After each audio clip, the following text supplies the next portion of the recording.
Hi guys, so this evening I'm out and about in the dark trying to get some astrophotography shots, and should be quite good by the looks of it. Super clear sky, and this tree at the moment, it's obviously got a lovely colourful sky behind it. Just waiting for that to disappear. Stars are starting to show, you can see a few, and the moon is only small today as well, so that is going to disappear shortly as well, and just wait for that sun to bugger off. We should hopefully get some cool shots. Do a little bit of light painting onto the tree, and I've changed a couple of different locations so we've got a slightly better view across the countryside. Go from there really. It's just a case of see what I can do. So these couple of shots here are basically just straight out of the camera, just messing around with the ISO a little bit and the shutter speeds, just to see what it's going to look like now rather than later into when it gets a bit darker, when I can mess around with the stars. So pretty much straight out of the camera, a little bit of shadow work there on Photoshop, same as this one here. I pulled the blacks up and left the sky as it was. Yeah, so that's those bits, all shot on the A7riii, no noise reduction or anything like that, and yeah, so guys, nice and dark over there. As we rotate,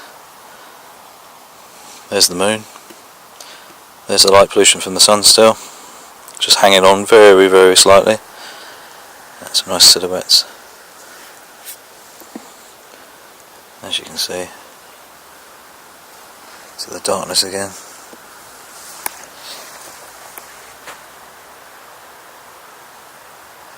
Back round. Ever been out in the dark and you're doing some low light photography and you can't find your camera or your tripod because you've walked away from it and you don't really want to turn your torch on because it might ruin the shot? Glow sticks. So what I've actually got here is an A4, originally an A4 piece of sort of vinyl that's actually luminescent, and it charges up with the lights or something. I've just charged it with a torch quickly. So as you walk away, you can see where your tripod is. I'm about, what, 20 feet away? You can still see it in the shot quite clearly. Lasts all night. You can still see.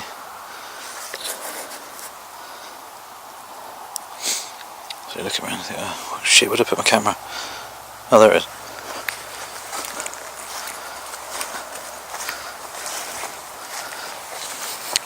It's one of those really handy things that I've learned over the years to, it's quite a handy little thing for, I think it's about £5 on eBay. So it means you can find your gear in the dark. I've charged it up there heavily, but even if you just charge it up with your mobile phone, just for 10 seconds, 20 seconds, it's enough to see it. Which really helps. The amount of times I've almost walked into my camera when it's been just sit on bulb, taking a shot, and almost knocked it over because you can't see it. So the other benefit here is I'm using the 25mm Batis, Zeiss Batis, and it's got the OLED screen on it, so you can see that in the dark as well. So, and also the screen's on it, obviously because I'm videoing, but other than that, it really does help. So let's go slightly higher now. So we're going to get some stars, hopefully soon. So.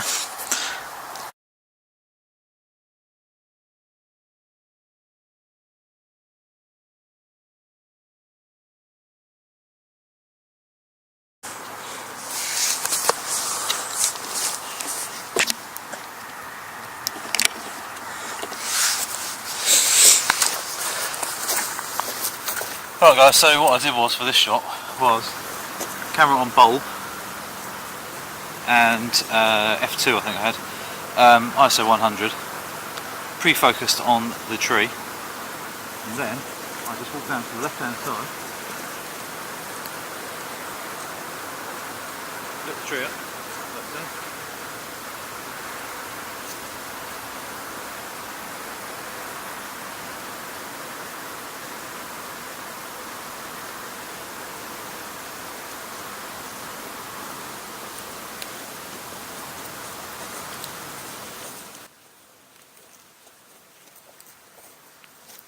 walk back and push the remote button. So it's basically a case of set your exposure for the sky, so you're silhouetted nicely on the tree, and then you fill in with the torch. You know, you can go too bright very, very easily, so you have to be very, very quick with. If you've got a powerful torch, which I'm using the X21R2, which was made by Lenza. Really, really crazy torch, but works really well. But sometimes it can be a bit too powerful. Sometimes I even just paint with my mobile phone torch. You know, it's enough light. So depending on what you're up to, just shows you what you can do and what you can't. So guys, here is a few shots that I took this evening from the sunset into sort of the darkness, really. Only a few little tweaks here or there, and we're on a flight path, so there's quite a few planes in the sky, so I've removed most of the light trails from the low light shots. Other than that, the shots are pretty much untouched. I didn't add any noise reduction or anything like that. Here are the sunset shots I just about made in time, at about a minute before the sun disappeared behind the hill there, the trees. But it turned out pretty well. All shot on the A7riii.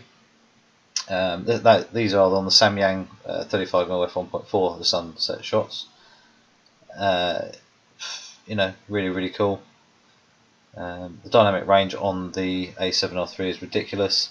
You can pull out the colour, grass, the greens and everything from those shadows on the ground, no problem at all. There is a shot there with all of the detail in that silhouette. It's incredible. I've actually chosen obviously to keep it as a silhouette, but you can pull it back if you want.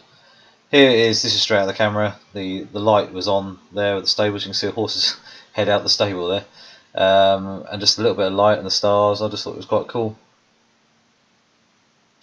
My car there, I've put a couple of little those glow sticks on the rear wing just for a bit of a laugh. They can obviously glowing a little bit there. I just gave them a quick charge with the X21R2 Lenza torch. Me stood in a shot, just messing around again. A little bit of light there from the big torch, just shining it onto me, so it's reflecting all over the place. But kind of worked. And this shot here, f2, about 30 seconds, worked pretty well. So that was quite cool how how much sky was in that one. That's the Batis 25mm. This shot here, torch again, 20 to 30 seconds. No, actually no, it was 15 seconds. I think this shot was. Quick blast of the torch, and that was the shot done. And then obviously I'm just cropping in. You can see this shot here was no light painting. So basically the tree shot again without light painting, just to get the sky and the sort of light pollution there a little bit, and stars and planes flying in the sky and things like that. So yeah, without any sort of editing as such, other than just a couple of little tweaks here or there. Pretty impressed with what the camera can do.